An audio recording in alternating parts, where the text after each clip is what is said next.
Haine Shaw Trunona New go Ballyglunin agus on Chach Store in Shaw agus the Solon Goansha Tanhab as in Trunona.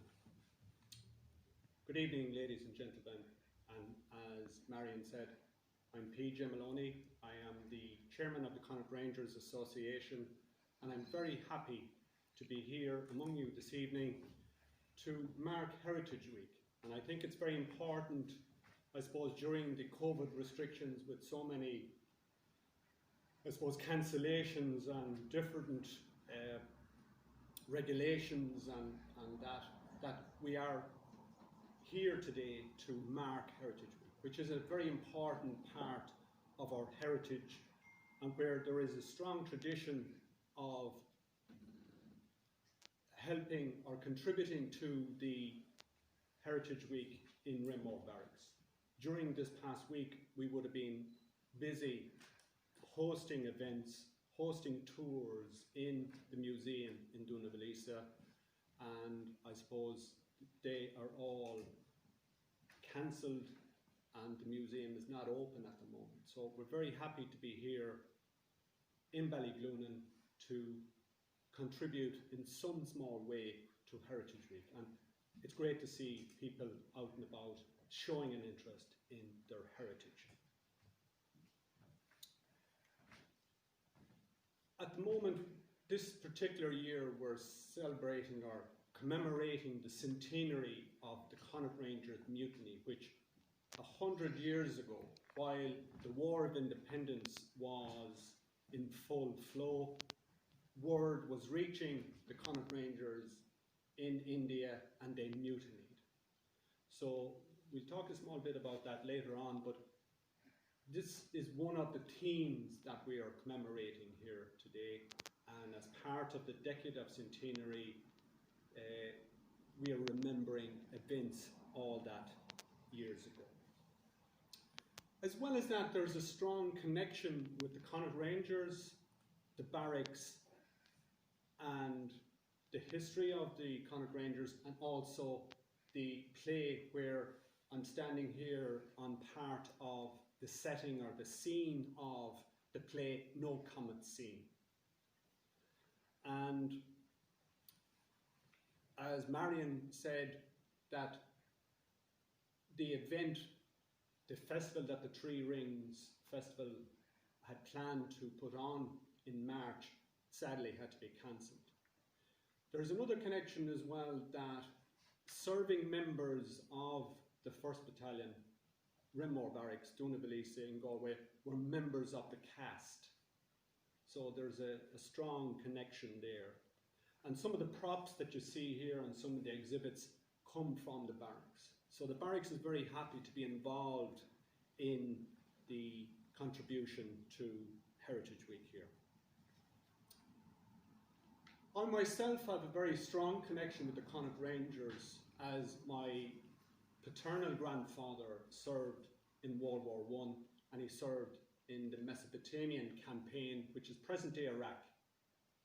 And he joined the Rangers in 1915, in August 1915, and he served during the Mesopotamian campaign, as I say, present-day Iraq. So in January 1916, he was posted to the 1st Battalion, and in April 1916, he was wounded while serving, engaged with the Turkish army. So he was wounded, he was shot in the head, and he was invalided back to Erris and Mayo in the summer of 1916. So I'm sure he kept his head down. But I suppose, on a personal note, if he didn't survive, I wouldn't be standing here in front of you this evening.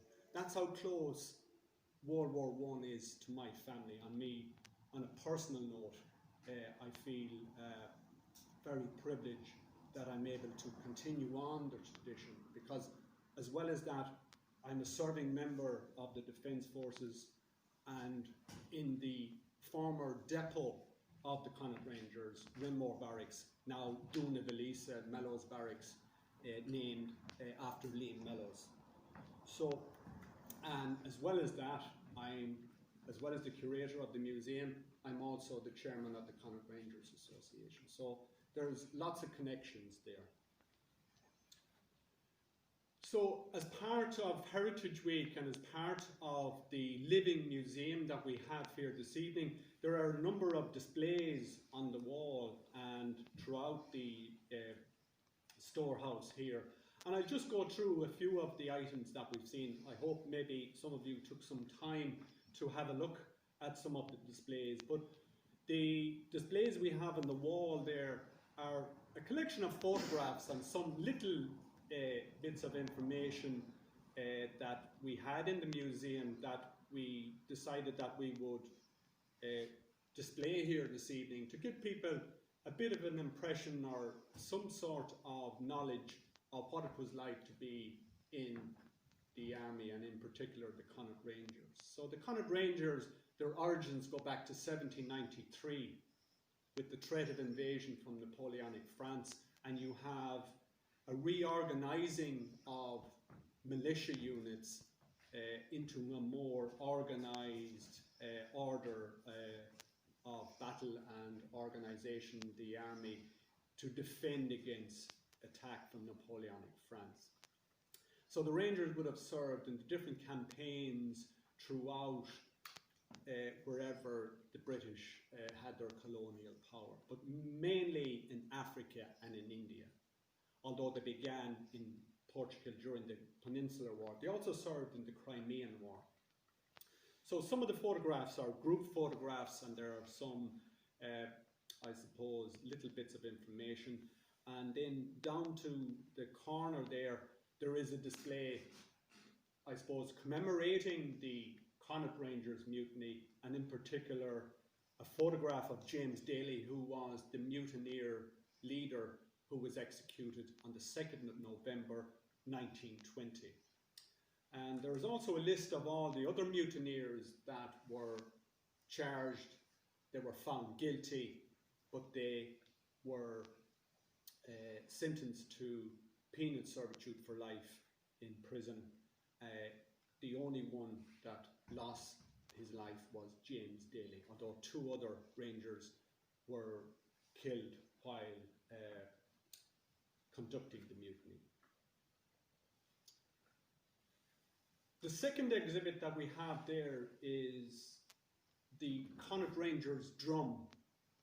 And I suppose you think about music, or you think about drums, or you think about the sounds of battle and the tradition really of musicians, and there were boy soldiers, there were very young people that would have been in the band. And there is a photograph there on our display, and you can see the recruiting sergeant going around looking for recruits.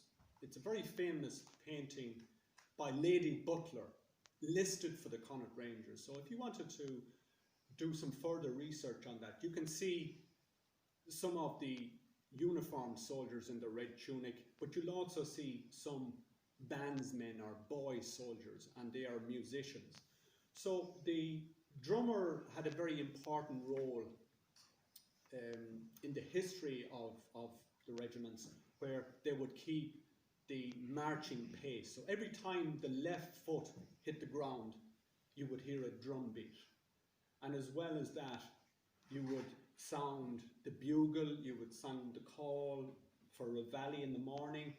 You would also have lights out the end of the day, the bugle as well. So the musicians were very important.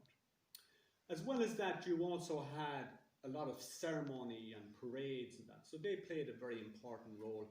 And as well as that, they also doubled up as stretcher bearers during conflict. If you look at the drum there, you can see a number of names of different campaigns that the Rangers would have served in. And what it is really, it's like a, I suppose, it's like a Google Maps, or, you know, you've been in a certain place and you have a record of your service. So you can see the different campaigns where that particular drum, which was from the 2nd Battalion Connaught Rangers, that would have showed the different campaigns and the battle honours that that particular unit of the Connaught Rangers would have been awarded through the different campaigns they would have fought.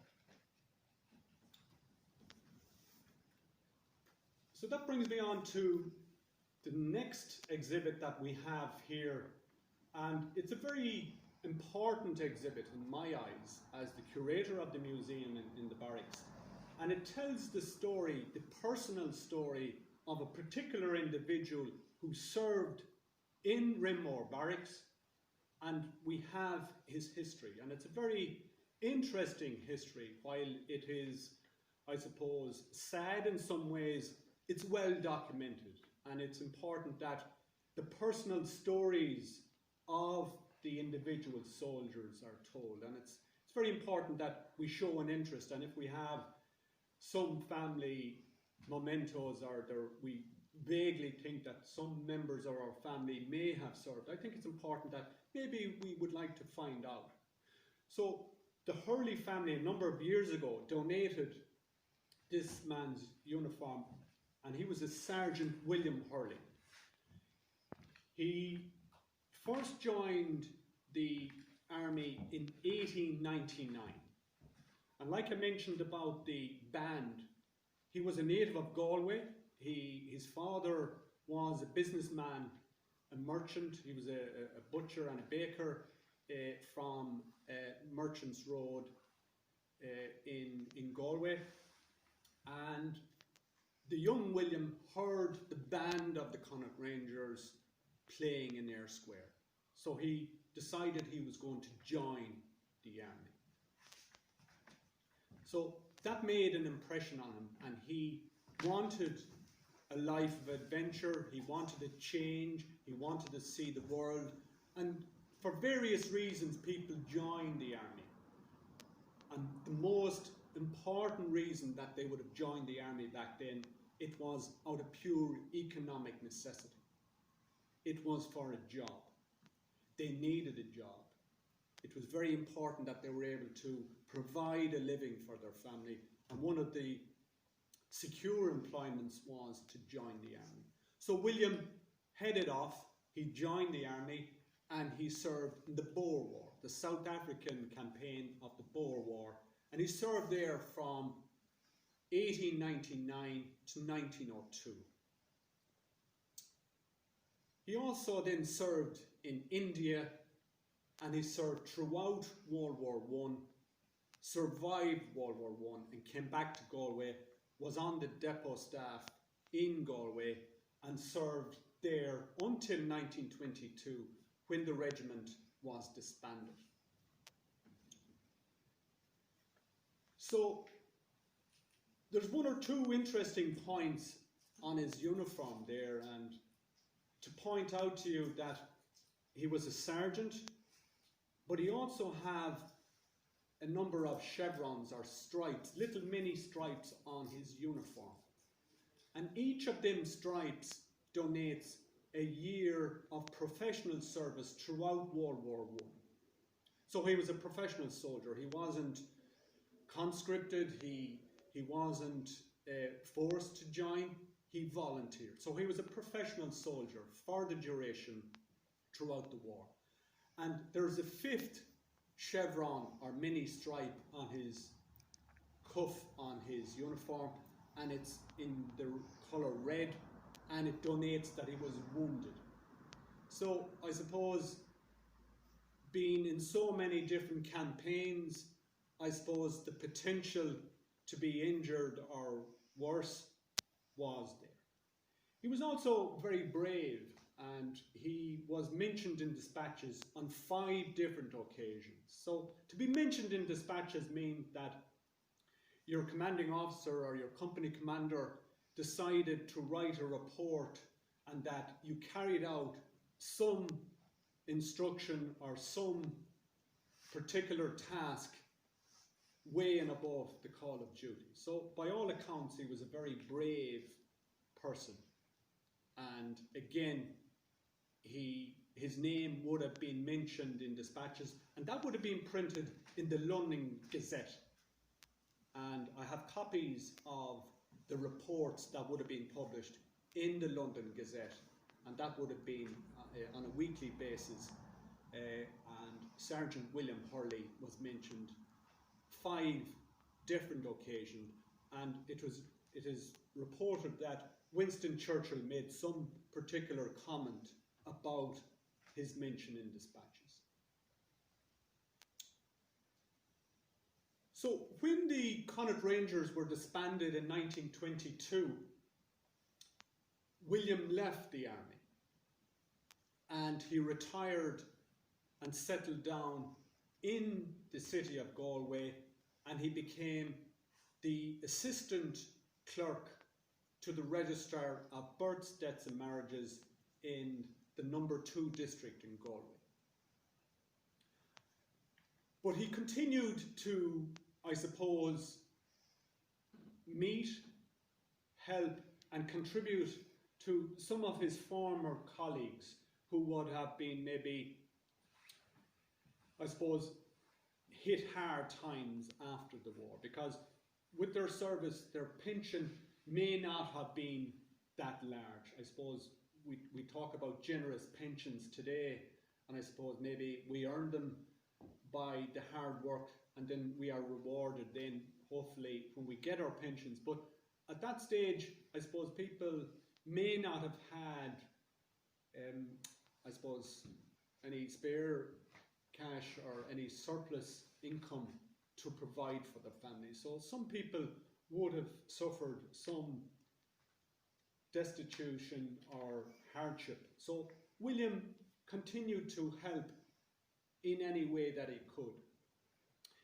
He also continued a friendship and, by all accounts, a good partnership with Colonel Jardine, which Colonel H.F. in Jardine, who was the last officer commanding of the Connaught Rangers. And he was very friendly with him. And this particular Jardine, the 3-volume history we have of the Connaught Rangers was the brainchild of Jardine. He made sure that a detailed history of the Connaught Rangers was published in the 1920s. So Hurley and Jardine were very friendly, and it's probably not known that Hurley every week used to send a copy of the Galway Sentinel to Colonel Jardine, who had retired at this stage and was living in England, and he continued to send him his newspaper every week. Maybe it might be well known that Colonel Jardine was born in Portumna, and I suppose he was also officer commanding of the 5th Battalion Connaught Rangers during World War I, but at the outbreak of World War I, Jardine was officer commanding of the depot in Galway, in Rinmore Barracks. So that strong connection with Galway was there. So when William Hurley died in 1959, the same Colonel Jardine wrote an obituary in the Ranger, which is the journal of the Connaught Rangers. He wrote an obituary, and he finished off by saying he would be sadly missed by all Rangers, and he was held in a very high esteem. And, you know, for a colonel to say that about another ranks, you know, was a mark of the man, the type of person that he was, and that he gave service to so many people, both in his military life and in his civilian life. And that was noted. As well as all the hardship that Hurley would have witnessed and lived throughout the Boer War campaigns in India and throughout World War I, on a personal level and on a family level, he suffered a lot of hardship and heartache, where 3 of his infant children died in infancy. They were very young. Some of them were just a few months old, some of them just 4 and 5 years old. I think one was 6. 3 of them died. And I'm looking at some of the information on the cause of death. It was something so trivial as measles or diarrhea. There weren't something that was a pandemic like we're encountering today. This was something that today we would get inoculation, or you would get some penicillin or some medicine to cure you. So you can understand the hardship that was on a personal level for him and his family. But also he witnessed discrimination. And in the museum in the barracks in Galway, I have a letter addressed to William from the Commercial Boat Club, the secretary of the Commercial Boat Club. And it's dated from 1904. And William, he wanted to join the Commercial Boat Club. And again, maybe we think about the boat club, it would have been maybe just for rowers, or if you were a sports person, or you wanted to go up the river. But it was also a social or a pastime. It was a club that William wanted to join. But he was refused entry to the Commercial Boat Club.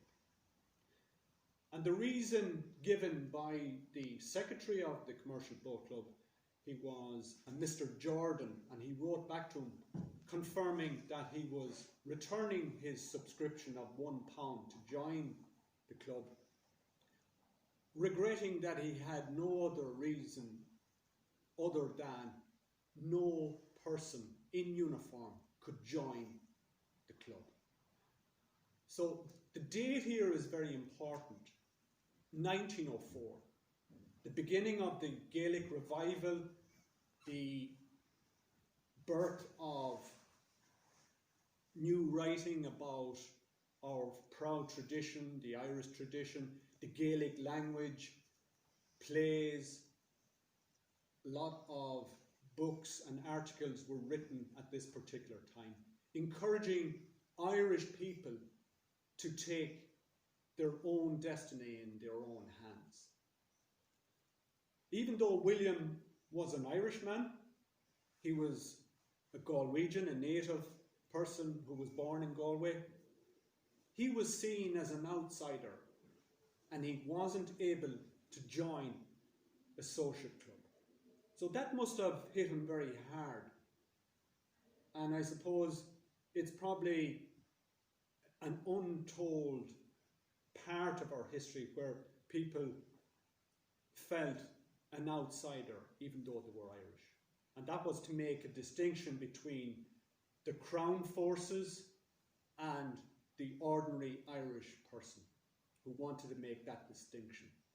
So I suppose maybe we take that for granted today, and I suppose today we're all about inclusivity and citizenship and community and welcoming people. And I understand that maybe that's not so easy at times, but you can understand that here was an Irishman who felt an outsider in his own land. So I'm going to go on and I'm going to talk a small bit about the play No Comet Scene and about the particular event that we are commemorating, the Connaught Rangers Mutiny. And I'm actually standing here on the stage, and part of the scene, or the area where the main scene, Hut 27, where most of the action or the happenings of the play No Comet Scene takes place. But just to go back a small bit about the play No Comet Scene. The world premiere was held in the Punch Bag in November 1994. And there's a few connections that I'd like to mention that I suppose illustrate the connection between the military and acting. So the play No Comet Scene was written by the playwright John Kavanagh. He's a lecturer up in the IT in Sligo, and he put on the world premiere in the Punch Bag in 1994. And I and Pádraig MacDonald down here, secretary of the association, we both attended the premiere. And I suppose looking back, and I was looking this morning at some of the information and the programme. I have the original programme at home, and a certain Mr. Tommy Tiernan played the lead role of James Daly in that play, and I remember it, and you know, I think we all are in awe of Tommy Tiernan, even to this day, that Tommy Tiernan entertains us, educates us, and the importance that, and the style that Tommy brings to any event. I'm sure you'll agree that he's worth watching and listening. There's also another connection there where a former colleague of ours and a person who joined the army with myself and Pádraig, the late Tom Lynch, was part of the production company in the Punch Bag. He was actually the floor manager and also in charge of sound for that particular production of No Comet Scene and many other events in the Punch Bag. So there's a strong connection with the military acting, and that continued on. And also Colonel Alexander, who played the part also of Sergeant Evans, was played by a former army officer who also served in Renmore Barracks, Eamon Draper. And I spoke to Eamon just about 2 weeks ago, and I told him that we were unfortunately were unable to review or to put on the play again, but that we are hoping to meet Eamon and maybe bring him into the barracks and then continue that connection with someone who had served in the barracks and also was part of the original play. There's also a connection with the Defence Forces in Ontaivia, agus tá an star ag an teanga Gaeilge sa dúna Bhilíosa, agus bhí go leor aisteoirí the Taiveart na Gaillimhe bhí siad an a bháil don ionad I dúna Bhilíosa. So there's a strong connection with acting, and that happened many years with members of the 1st Battalion, the Irish-speaking battalion, in the barracks, where they would have also acted in Ontaivia. So there is a strong connection there, and there's probably other connections as well that I may not have mentioned. So during the War of Independence, you have, and it's well documented, and at the moment I suppose we're in the middle of the decade of commemoration and the decade of centenary, and this particular 2 years we have been remembering the War of Independence. And I suppose when we think about the War of Independence, you think about the RIC, the auxiliaries, and the Black and Tans engaging with the IRA, the Flying Column volunteers, and the guerrilla warfare and the, I suppose, ambushing and the skirmishing and the, I suppose, different atrocities, the burnings, the imprisonments, the hunger strikes, the executions of leading members of the Republican movement. So word of the activities and the actions of the Black and Tans would have reached the Rangers who were serving in India at this time. And again, this is before text messaging, mobile phones, the internet. So letters and newspapers would have reached the Rangers many weeks after the event taking place in Ireland. News of that particular event would have reached members of the Rangers while they were deployed in India. So the particular mutiny itself, it's the subject of many books, many articles, radio and TV documentaries, as well as the play No Comet scene. So it's the source of continuous debate, discussion, and today we're not going to have a detailed talk about it, but suffice to say that it continues to arouse an interest and is the subject of much discussion and debate, and that will continue, I'm sure, during this particular year.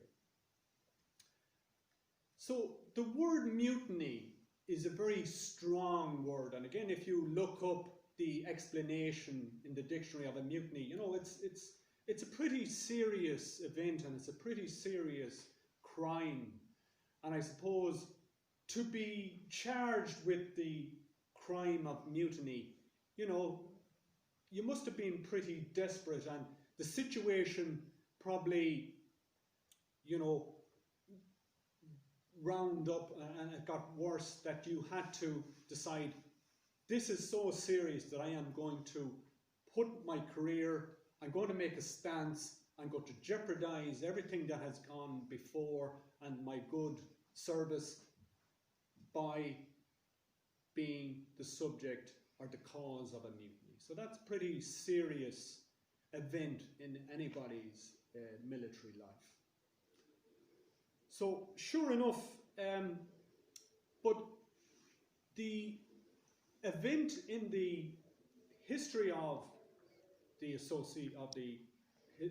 Connaught Rangers, the 3-volume history that I mentioned earlier on, the event itself gets about 5 lines in that history, and it's a very detailed history, and different campaigns and different events are graphically detailed and explained. However, the events in India weren't about 5 lines. So the importance of it shouldn't be underestimated, but that they didn't want to give it any more precedence or give it any more due importance than what it had got.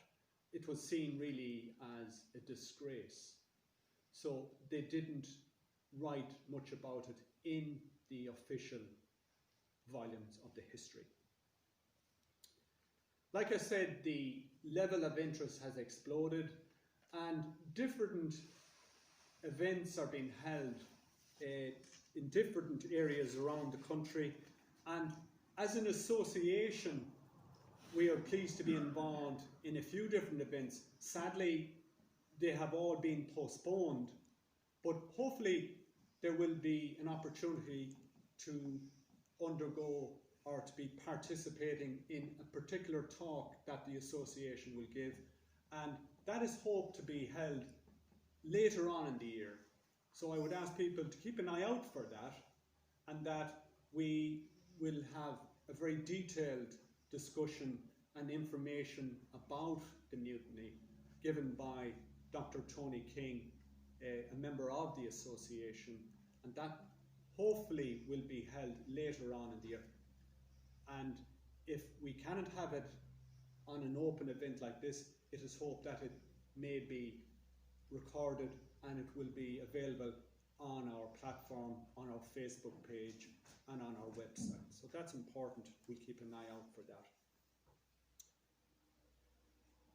So the causes of the mutiny are, I suppose, different people have opinions on it, and they are varied. People think that it's an immediate reaction to the events of the Black and Tans and the War of Independence. That may be true, but there has been a certain amount of research and archival research done, and the causes are very varied and many, and some of them, it shouldn't be overlooked that a number of drafts came from England and they were left really unsupervised by experienced NCOs, and they were left on the plains in the heat of that particular summer, and they had certain privileges withdrawn from them, and they weren't actually being disciplined or controlled by their officers and NCOs. There was also a certain amount of coercion, and I would say alcohol involved as well. So there are varied reasons why the mutiny took place, and that will all be discussed hopefully in a talk later on. Just to talk a small bit about the Connaught Rangers Association and our particular involvement in the Centenary.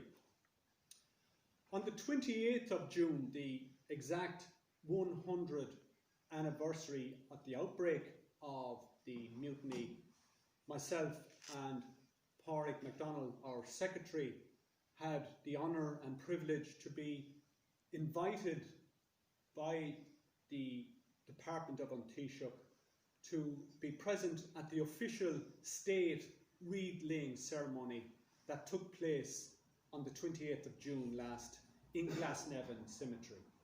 And it was the first official engagement by An Taoiseach, Mr. Leo Varadkar, TD, since the new government was formed. So that was an important recognition of the mutiny and the contribution that made to the War of Independence and the importance of the stance that they took many miles away in India while the War of Independence was ongoing in Ireland.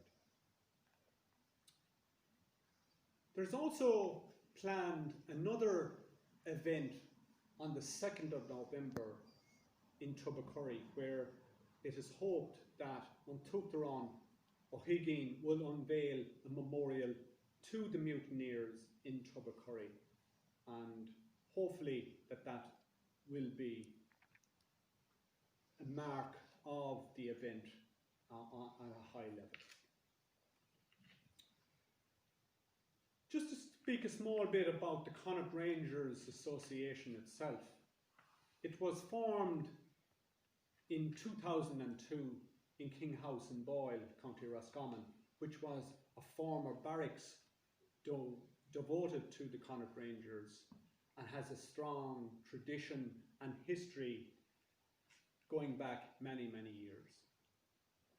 So the mission statement of the association, it is there to record, to honour and remember the members of the Connaught Rangers in all the different campaigns that they would have served in, and to remember and to record their history for posterity, and that this generation and future generations will remember the individual stories and the sacrifices that many people, and in particular people from the west of Ireland, made many, many years ago. So it's important that our present generation and future generations are aware of their history, that they recognise it, preserve it, and bring it forward to the future. That's very important. And as part of that, in the museum in King House, it has many personal stories, many photographs, and many entries and diary accounts, personal accounts of individual soldiers on display in King House. And there's also a room of remembrance where people that had fallen, their memory is kept alive by their name on a plaque, their photograph, or their name on an inscription on the wall, on the room of remembrance in King House. We would also encourage people, if they were in King House, to visit the museum, as it is open at the moment. Unfortunately, the museum in Doonavallisa, Rinmore Barracks, the former depot of the Connaught Rangers, at the moment is closed for visitors. And like I said earlier on, this past week, during Heritage Week, we would have had, and we would have hosted many tours to the museum during Heritage Week, but unfortunately we weren't able to host them this year. So we're happy that we were able to speak a small bit about the history of the Connaught Rangers and to bring some of the exhibits from the museum in the barracks for you to see here this evening. Hopefully it will reopen when the restrictions are lifted, but who knows what the future holds. So in the future, if people wish to visit the museum, it's by appointment only, so we would be able to facilitate your visit if you make an application, and you would be facilitated if certain notice is given. So to conclude, the events of the Centenary, hopefully some of them may go ahead, and it would be great if the Three Rings Festival were able to, at some stage in the future, to put on the play No Common Scene. It would be a fitting tribute to the memory of the Connaught Rangers, and also to encourage some of the younger members of society to be involved in a historical event, to contribute to their community, and I suppose, you know, be involved in acting or in the culture and heritage of the locality, which I think is important. If and when the talk that is planned, if that goes ahead, it would be notified in the media. We also have our association website. It's on our display board there, our pop-up poster. We also have a Facebook page, so I would encourage people to keep an eye on it. You can also sign up to be a friend of the association. We also have a number of old New Ranger journals on display here, and they are on sale here this evening. They're a €5 a piece, but we might be able to strike up a deal and give you a bit of light reading for just a small contribution. If at some stage you're doing some family research and maybe you heard but weren't able to confirm that maybe some member of your family may have served in the British Army, and in particular the Connaught Rangers, we would also welcome requests or queries from the public, like yourself here this evening. I got one earlier on there that a member of the public, their grandfather served in the Boer War. So we would be in a position, if we were able to help, we would gladly able to maybe get some information. But the important thing is there that you need some information, and the basic information would be their army number. And we have a little information document there. If people are, they're more than welcome to take a copy of it. And there are a few hints and ideas and, I suppose, frequently answered questions on that particular information flyer if you were doing some family research. So we would encourage people to show an interest maybe in their heritage and their family history, and that program, complete with the magazine, Who Do You Think You Are? I suppose it's fascinating viewing and reading, and I suppose they're all interesting, even though a lot of the stories there is a certain amount of tragedy or sadness involved in it. But I suppose that's the way life is. So I'm going to conclude by saying it was an honour, I personally being here and other members of the committee of the Connaught Rangers Association, to be able to assist in the Three Rings Festival Committee and the living museum that they have put on here in this fine old historical building, and as well the connection with many events, I suppose, with the railway here and the filming of The Quiet Man, that great seminal film that we all have fond memories of, and I suppose the connection here and in Cong, and I suppose the importance of the local heritage groups and the displays and the restoration that they do. So I think we are all contributing to the importance of local history, and I think long may that continue. Long may community groups continue to work together and to strive to get their own particular point or their own project off the ground, so that other people can enjoy our shared historical environment and our culture that goes way back and that continuously informs us and gives us an interest. So I'm going to finish up by thanking everybody that came here tonight, to thank once again the Three Rings Festival Committee for all their work that they have done, and other committees that do like work around unsung heroes really in this trying times that we all are involved with. And I hope that everybody stays safe and that people will work within the different regulations that we have to adhere to, and together hopefully we'll get through this pandemic, and that hopefully everybody will stay safe. Gormagui as for Gor Luther and Shaw Tronona, agus tá an buich which Garashad and Shaw Tronona. Gormagui. Slán.